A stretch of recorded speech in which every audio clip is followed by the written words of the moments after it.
सम्मानित साथियों, नमो बुद्धाय, जय भीम। हमेशा की भांति एक बार पुनः हम लेकर उपस्थित हो चुके हैं आज का क्रांतिकारी डॉक्टर अंबेडकर संदेश।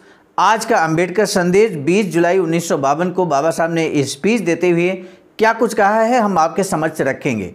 हम लेकिन सारगर्भित रूप में जरूर बताना चाहेंगे, सारांश के तौर पर जरूर बताना चाहेंगे कि आज के अंबेडकर संदेश में बाबा साहब ने एक अपना कटु अनुभव शेयर किया है। लोगों के बीच अपना कटु अनुभव शेयर करते हुए क्या कुछ बाबा साहब कहते हैं, आखिर किस चीज़ को लेकर बाबा साहब कहते हैं कि हमारा कटु अनुभव है, आज के अंबेडकर संदेश में आप जानेंगे।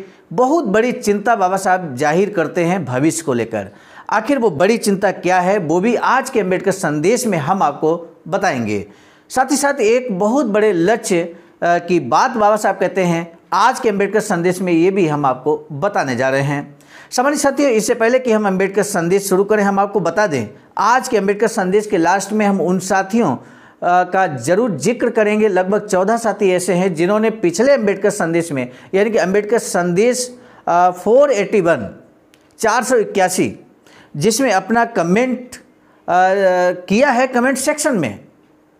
आपको मालूम है अंबेडकर संदेश के अंत में एक प्रश्न पूछा जाता है, उस प्रश्न का जवाब आपसे अपेक्षित प्रार्थनीय होता है, जिसका जवाब निष्ठावान साथी जरूर देते हैं। तो आज के लास्ट में, आज के अंबेडकर संदेश के लास्ट में हम उन साथियों का सम्मानित तरीके से नाम यहाँ पर लेने का कार्य करेंगे। अब बिना विलंब के आज का अंबेडकर संदेश शुरू करते हैं। आज का अंबेडकर संदेश प्रसारित किया जा रहा है स्थान Buddha Bodhisattva Ambedkar international centre BBAIC, Sarnath, Varanasi, राज्य उत्तर प्रदेश, देश भारत के सौजन्य से। बाबा साहब कहते हैं क्या शिक्षित युवा समाज की उन्नति के लिए कुछ करेंगे। शिक्षित युवाओं पर बड़ी जिम्मेदारी यहाँ पर बाबा साहब महसूस करते हैं कि शिक्षित युवाओं पर एक बड़ी जिम्मेदारी है। इस देश की उन्नति के लिए, समाज की उन्नति के लिए क्या कुछ वो करने वाले हैं, इसके प्रति बाबा साहब एक उम्मीद यहाँ पे उम्मीद जताते हैं शिक्षित युवाओं के लिए। बाबा साहब डॉक्टर अंबेडकर संपूर्ण वाङ्मय खंड 40 से आज का अंबेडकर संदेश हम लेकर उपस्थित हुए हैं। पेज नंबर हम आपको बता दें 273 से 274। बेहद सारगर्भित संबोधन है बाबा साहब का। आज डॉक्टर बाबा साहब अंबेडकर को दिनांक 20 जुलाई 1952 के दिन महार समाज सेवा संघ द्वारा फूल मालाओं से स्वागत किया गया। सम्मानित साथियों, अंबेडकर संदेश हम आगे कंटिन्यू करें इससे पहले आपसे एक निवेदन है कि यदि आप हमारे इस चैनल आवाज़ का ऑफिशियल पर पहली बार आए हैं तो चैनल को बेल आइकन के साथ सब्सक्राइब जरूर कर लें। इस अवसर पर संघ द्वारा इमारत फंड में 26 रुपयों का चंदा दिया और निवेदन किया। निवेदन क्या किया बाबा साहब से यहाँ पर इस संघ ने, वो जरूर जान लीजिए। कहते हैं कि कार्यकारी मंडल द्वारा परम पूज्य बाबा साहब अंबेडकर के आशीर्वाद से संगमनेर और करजत के सिद्धार्थ बोर्डिंग में पढ़ रहे 75 छात्रों के 2 छात्रावासों की जानकारी दी। इनमें से करजत छात्रावास को अभी ग्रांट नहीं मिली है। इस छात्रावास को ग्रांट के बिना चलाना मुश्किल है।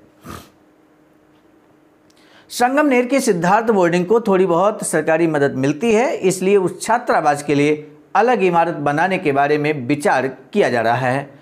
आप अगर इस इमारत को आशीर्वाद देंगे तो उसे बनाने में हमारा उत्साह दोगुना होगा और इस मुश्किल काम को संघ पूरा कर सकेगा। कार्यकर्ताओं ने ये जानकारी दी है। तब डॉक्टर बाबा साहब ने कहा, आप सामाजिक कार्य कर रहे हैं, इसका मुझे संतोष है। आपके संगमनेर छात्रावास के इमारत फंड के लिए मैं शुभकामनाएं देता हूँ, लेकिन लोगों से एक सवाल पूछने का मेरा मन करता है कि जिस समाज के बच्चों को आप खुद मुश्किलें झेल कर शिक्षा प्रदान करते हैं, क्या कभी ये सोचा है कि शिक्षा प्राप्त करने के बाद ये बच्चे अपने समाज की उन्नति के लिए क्या करने वाले हैं। ये बहुत बड़ा प्रश्न बाबा साहब यहाँ पर पूछ देते हैं। क्या आप उनसे कोई प्रतिज्ञा पत्र लिखवा रहे हैं? ये बात बाबा साहब कहते हैं। आंसर यहाँ पर ना में मिला है। जब बाबा साहब ने पूछा कि प्रतिज्ञा पत्र आप लिखवा रहे हैं उन बच्चों से, लोगों ने कहा नहीं। बाबा साहब कहते हैं कि बहुजन समाज की सेवा करने के लिए हमारे बीच से कुछ बच्चे तैयार होने चाहिए। इस सोच के साथ मैंने सिद्धार्थ कॉलेज शुरू किया था। तब बाबा साहब कहते हैं कि लेकिन कटु अनुभव ही मिल रहे हैं। इन बच्चों का व्यवहार ऐसा होता है कि शिक्षा पाने के बाद कोई बड़ी नौकरी मिली कि बस हो गया अपना काम। मैं कौन हूँ, मुझे किसने शिक्षा दीक्षा दी है, कैसे दी है, मुझे शिक्षा देने के लिए उन्होंने कितने कष्ट सहे हैं, इस बात का थोड़ा सा भी एहसास इन बच्चों को नहीं होता। सामान्य साथियों, ये चिंता है बाबा साहब की, यही कटु अनुभव है बाबा साहब का। बाबा साहब कहते हैं पढ़ाई पूरी करने के बाद भी अपने समाज को भूल जाते हैं। ऐसे लोगों को क्या कहें, ये मेरी समझ में नहीं आता। इसलिए आप जो इतनी मेहनत कर रहे हैं वो बेकार है, ऐसा आजकल मुझे लगने लगा है। सामान्य साथियों, यदि आप अंबेडकर संदेश सुन रहे हैं तो आप भी महसूस कीजिए, कहीं ये बात आप पर भी तो सटीक नहीं बैठती। कहीं आप भी तो नहीं शिक्षा दीक्षा ग्रहण करने के बाद, कितने कष्ट सहने के बाद बाबा साहब ने शिक्षा प्राप्त करने का अधिकार दिलाया। संवैधानिक अधिकार है आपका, मूलभूत अधिकार है शिक्षा का आज की डेट में। लेकिन इसके पीछे बाबा साहब ने, अन्य बहुजन महापुरुषों ने कितने कष्ट सहे, इस बात को आपको एहसास होना चाहिए। और यदि आप वास्तव में अंबेडकर मिशन के लिए कुछ नहीं कर रहे हैं तो निश्चित रूप से ये जो बात बाबा साहब कहते हैं, ये जो कटु अनुभव बाबा साहब शेयर करते हैं, वो आपके लिए है।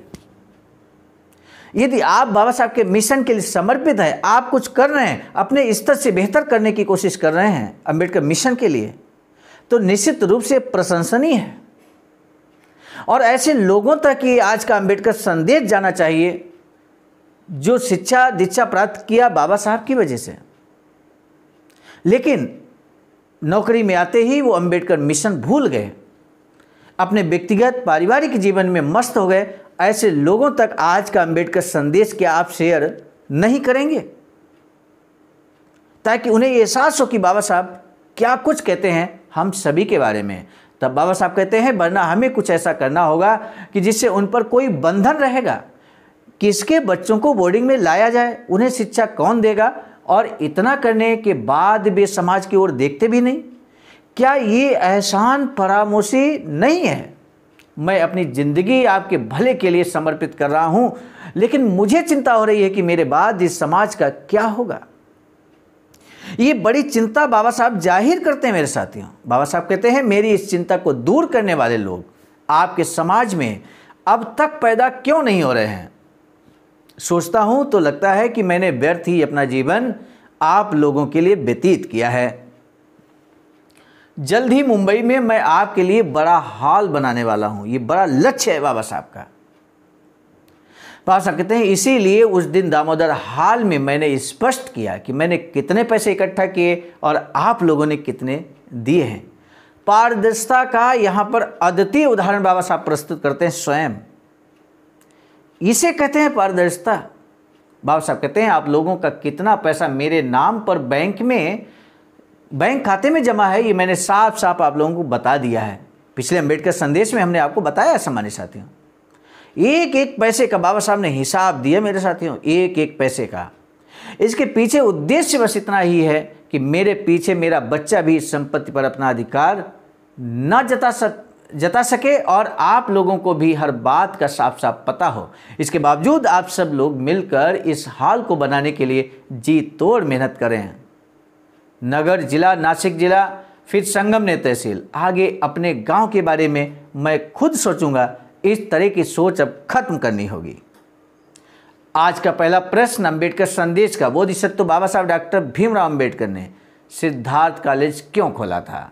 पहला प्रश्न। दूसरा प्रश्न है बोधिसत्व बाबा साहब डॉक्टर भीमराव अंबेडकर के संघर्ष से आरक्षण प्राप्त कर क्या सामाजिक दायित्व का निर्वहन आप कर रहे हैं? आप स्वयं के बारे में यहाँ पर जरूर बता सकते हैं।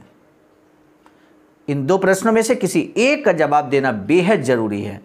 आपके जवाब का हमें कमेंट सेक्शन में बेसब्री से इंतजार रहेगा। सम्मानित साथियों, हमने अंबेडकर संदेश के स्टार्टिंग में ये बात बताई थी कि आज के अंबेडकर संदेश को जो साथी यहाँ पर कल के अंबेडकर संदेश को जिन साथियों ने अपनी प्रतिक्रिया व्यक्त की है, आंसर दिया है प्रश्न का अंबेडकर संदेश नंबर 481 में, उन साथियों का सम्मान के साथ हमने नाम लेना जरूर उचित समझते हैं, जरूरी समझते हैं। सर्वप्रथम परम आदरणीय प्रेरणा स्रोत अंबेडकर संदेश के बुद्ध मित्र मुसाफिर सर ने शानदार कमेंट किया है और अपनी प्रतिक्रिया को व्यक्त किया है। आदरणीय तेजराम बौद्ध जी, आदरणीय सुहाना सिंह, संजय कुमार सिंह, सुनील गायकवाड़ जी, शैलेंद्र कुमार, कमलेश कुमार जी, विवेक कुमार रंजन जी, M2M वर्ल्ड, उदय सिंह, मंजू कुमारी बौद्ध जी जो कि गाजीपुर से हैं, जिला अध्यक्ष रमा, दया किशन चोपड़ा, रूपचंद बौद्ध जी और चंद्रिका प्रसाद जी जो कि झांसी से हैं। सम्मानित साथियों, अपने नाम के साथ साथ यदि आप अपने ज़िले का नाम व्यक्त करेंगे, लिखेंगे साथ में, तो और अच्छा होगा। कई साथियों ने यहाँ पर नाम व्यक्त किया है, उनका नाम मैंने यहाँ पर ज़िले के साथ भी लिया है। हम भी जान सकेंगे आप किस ज़िले से बिलोंग करते हैं। समय समय पर अगर अपने नाम के साथ आप ज़िला लिखा करेंगे कमेंट सेक्शन में, तो निश्चित रूप से हमारा आपका परिचय लगातार बढ़ता ही जाएगा। आज का अम्बेडकर संदेश हम लेकर उपस्थित हुए थे मिशन नायक बुद्ध मित्र मुसाफिर सर राष्ट्रीय अध्यक्ष आवाजका नई दिल्ली की प्रेरणा में, और साथ ही साथ संकलन कर्ता परम आदरणीय विजय कुमार बौद्ध जी, प्रांतीय कोषाध्यक्ष आवाजका बिहार। सम्मानित साथियों, यहाँ पर एक बात महत्वपूर्ण है। आज के अम्बेडकर संदेश में ही आपने देखा किस तरह से बाबा साहब कहते हैं कि हम मुंबई में एक बड़ा हॉल बनाने वाले हैं, लेकिन वो हॉल बन नहीं पाया, ऐसी मेरी व्यक्तिगत जानकारी है। सम्मानित साथियों, ऐसे में जब बाबा साहब की ये अधूरी इच्छा है तो हम सभी को पूरा कर लेना चाहिए। हम सभी को बाबा साहब की इस अधूरी इच्छा को पूरा करना चाहिए। यही सोचकर आवाजका अर्थात अखिल भारतीय अनुसूचित जाति जनजाति कर्मचारी कल्याण एसोसिएशन आवाजका ने एक बड़ा कदम उठाया है। ये आप पीछे जो बैकग्राउंड में देख रहे हैं, ये फोटो वैचारिकी सेंटर की है। ऐसा ही वैचारिकी सेंटर बाबा साहब बनाना चाहते थे। आप दिए गए अकाउंट नंबर पर अपना धनदान कर इस वैचारिकी सेंटर के लिए अपना योगदान कर सकते हैं। आज का अम्बेडकर संदेश अब समाप्त करने की दीजिए इजाजत। मिलेंगे नए डॉक्टर अम्बेडकर संदेश में, तब तक के लिए आप सभी को सादर नमो बुद्धाय, जय भीम। सम्मानित साथियों, यदि आप हमारे इस चैनल आवाज का ऑफिशियल, जिस पर नियमित सुबह 5 बजे डॉक्टर अम्बेडकर संदेश आपको मिलता है, आप हमारे इस चैनल को सपोर्ट करना चाहते हैं, तो हमारा आपसे निवेदन है कि आप हमारे इस चैनल को सब्सक्राइब कर लें, वीडियो को शेयर, लाइक, कमेंट जरूर करें।